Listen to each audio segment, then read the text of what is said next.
Hello friends, welcome back to my channel. আমি সুনিতা শুরু করছি আজকে নতুন একটি ভিডিও। আজকে আমি তোমাদের কাছে ভ্লগ নিয়ে আসিনি, আজকে নিয়ে এসেছি আমার হাতে স্পেশাল তড়কা। আজকে আমি বাড়িতে তড়কা রান্না করছি আর সেটাই আজকে একটু ভিডিও তুলে নিলাম। দেখো তো কেমন টেম্পটিং হয়েছে না দেখতে। চলো তোমাদের সাথে পুরো রেসিপিটা শেয়ার করে নিই। এই তড়কা রান্না কিন্তু আমি ইউটিউব দেখেই শিখেছি। এটার পিছনে সম্পূর্ণ ক্রেডিট কিন্তু ইউটিউব দিন দিন আমাদের নিত্যের সঙ্গী হয়ে উঠেছে।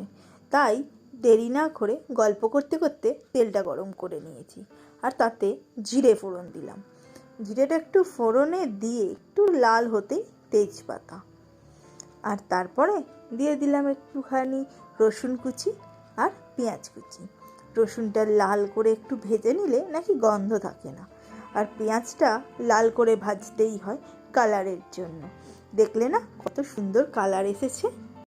আমি না যখন থেকে তড়কা রান্না করা শিখেছি, আমার না বাইরের তড়কা একেবারে ভালো লাগে না। আমাদের যে দোকানে কিনতে পাওয়া যায় না, সেগুলো আমার যেন ঠিক টেস্ট পাই না। আমার মনে হয় আমার নিজের ঘরে বানানো তড়কাটা বেশি টেস্টি। চলো কিছুটা কাঁচা লঙ্কা দিয়ে দিলাম। তোমরা তোমাদের কিন্তু ঝালের আন্দাজ মতন কাঁচা লঙ্কা দিও, আমার কিন্তু এটাতে হয়ে যাবে। সাথে দুটো টমেটো কুচি দিয়ে দিলাম। টমেটোটা একটু বেশিও দিতে পারো, তাতে কিন্তু টমেটোর যে ন্যাচারাল কালারটা হয় না, ওটাও বেশ সুন্দর। একটু নুন দিয়ে ঢাকা দিয়ে রাখলাম।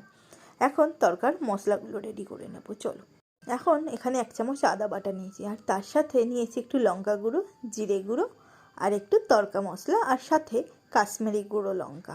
এগুলোকে আদার সাথে ভালো করে একটু জল দিয়ে মিক্স করে নেব, যাতে একটা পেস্টের মতন লিকুইড ফর্ম চলে আসে, আর যাতে গুঁড়ো মশলার যে গুঁড়ো পোড়া ভাবটা না হয় তরকারিতে। তাই জন্য এটাকে ভালো করে মিক্সড করে নেব। তারপরে মশলাটা দিয়ে দেব কড়াইতে। কিন্তু তোমরা কি জানো, এই মশলাটা তোমরা যদি একটু গুলে নাও তাহলে পুরো বাটা মশলার মতন হয়ে যায়। অনেকে আছে যারা বাটতে পারে না, সবসময় তো আমরা কাঁচা মশলা বেটে করতে পারি না। তাই জন্য একটু গুঁড়ো মশলাই আমাদের নিত্যদিনের সঙ্গী। চলো মশলার টমেটোটা কিরম সেদ্ধ হলো দেখে নিই। টমেটোটা কড়াইতে মনে হচ্ছে সেদ্ধ হয়ে গেছে, যেহেতু নুন দিয়েছিলাম না, ঠিক সেই কারণে। টমেটোটা সেদ্ধ হয়ে এসলেই এখানে দিয়ে দেবো আমি বাটিতে আমার রেডি করে রাখা মশলাটা, আর তারপরে আস্তে আস্তে মশলাটা কষাতে থাকবো। আর কি সুন্দর তেল ছেড়েছে। আর তরকাতে একটু তেল না দিলে আমার মনে হয় যেন ঠিক ভালো হলো না। আচ্ছা, আমার মতন তোমরা কারা কারা তড়কা খেতে ভালোবাসো একটু বলো তো। আমার না তড়কা দিয়ে রুমালি রুটি বা রুটি দুটোই চলে, কিন্তু রুমালিটা হলে একটু বেশিই মনটা ভালো হয়ে যায়। আর তোমরা কে কী পছন্দ করো সেটা আমাকে কিন্তু জানিও। এখন আবার তো তড়কাটাকে একটু পাতলা করে করলেই নাকি ডাল মাখানি বলে। আচ্ছা, তোমাদের ডাল মাখানিটা বেশি ভালো লাগে নাকি তড়কাটা? আমার কিন্তু তড়কাটাই ভালো লাগে, আমার ঠিক ডাল মাখানিটা ভালো লাগে না। আমি জানি না, সেটা হয়তো মশলার কারণে হতেই পারে, কিন্তু আমার যেন মনে হয় পার্সোনালি যে তড়কাটাই খুব ভালো লাগে। আর সেটা অবশ্যই আমার ঘরে বানানো। আমি তড়কা কিন্তু অনেকের কাছেই খেয়েছি। আমার এক বৌদির কাছে খেয়েছি, আমার দিদির কাছে খেয়েছি, এবং আমি নিজে ঘরে বানিয়েছি। আমার বরেরও যদিও এখন আমার হাতের তড়কাটাই বেশি পছন্দ। গল্প করতে করতে তড়কার মশলায় একটু হলুদ গুঁড়োও দিয়ে দিলাম। আবার বাইরে জানো তো হলুদ দেয় না, একটু সাদা সাদাটে দেখতে হয়। আর সাথে এখন দিয়ে দিচ্ছি অল্প একটু চিনি, যাতে তেলটা আরও ভালো করে কালার নিয়ে ছাড়তে পারে। মশলাতে কিন্তু একটু চিনি দেওয়াটা একটা টোটকা বটে, যাতে মশলার কালারটা খুব ভালো হয়। এটা বড়দের থেকেই জানা, তাই আর দেরি করলাম না। এখানে আমি 2টো ডিম আর এই তড়কার ডালটা সেদ্ধ করে রেখেছি। এটা হচ্ছে মুগ কড়াই। অনেকে আছে অরড় কড়াই, মুগ কড়াই, বিউলি কড়াই, এই 3টে কড়াই চেনে না। মশলার মধ্যেই আমি ডিমটা দিয়ে দিলাম। আজকে একটু অন্যভাবে করছি। তোমরা চাইলে ডিমটা আলাদা করে ভেজেও নিতে পারো। ডিমটা ঝুরি করে নিয়ে তোমরা আলাদা করে মিশিয়ে নিতে পারো, কিন্তু আজকে আমি ওইরকমভাবে মেশালাম না। আজকে আমি মশলার মধ্যেই দিয়ে দিলাম, খানিকটা দোকানের মতন করে। কারণ দোকানে কিন্তু ডিমের চিহ্ন খুঁজে পাওয়া যায় না, আর সেই কারণেই আমি এই রকম পদ্ধতি অবলম্বন করলাম। এটা আমি খুব একটা করি না, আজকে ইচ্ছে হলো তাই এইভাবে করলাম।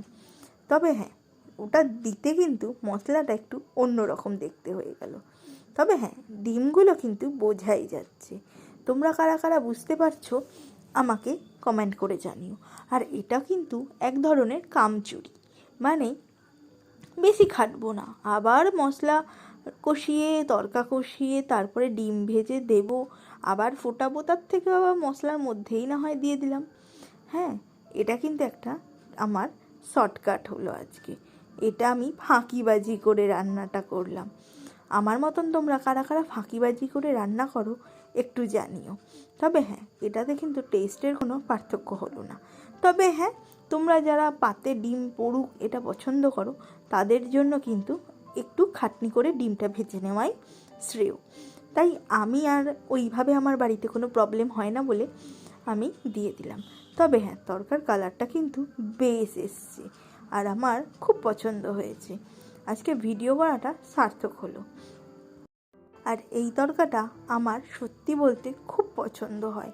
আমি জানি না, অনেকে আছে মুসুরির ডাল দিয়ে তরকা করে, হ্যাঁ, আর অনেকে আছে একদম সিম্পলভাবে যেটা ডাল মাখানির মতন করেও তরকা করে। তবে হ্যাঁ, আমি বাবা তরকা কম করি, আর করলেও ভালোভাবে করি। আর এবার দিয়ে দেবো একটু গরম মশলা গুঁড়ো, তোমরা চাইলে স্কিপ করতেই পারো। আর এটা হচ্ছে কাসুরি মেথি, যেটা একেবারেই স্কিপ করাই চলে। আর বাটারটা রেডি করে রাখলাম, বাটারটা দিয়ে আর কাসুরি মেথি দিয়ে আমি নামিয়ে নেব। চলো তরকাটা ফুটতে দিয়ে আমি ততক্ষণ কাসুরি মেথি আর এবার দিয়ে দেবো বাটার।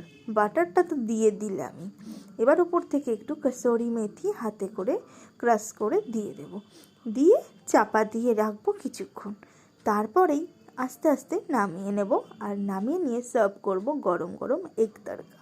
আর তোমরা কারা কারা এগ তড়কা, চিকেন তড়কা কোনটা খেতে চাও আমাকে কমেন্ট করে জানিও, কে কোনটা খেতে ভালোবাসো আর এরপরে কোন তড়কা দেখতে চাও, বা অন্য কোনো রেসিপি যদি দেখতে ইচ্ছুক হও আমাকে কমেন্ট করে জানিও। যদি সম্ভব হয় আমি তোমাদের সাথে শেয়ার করব।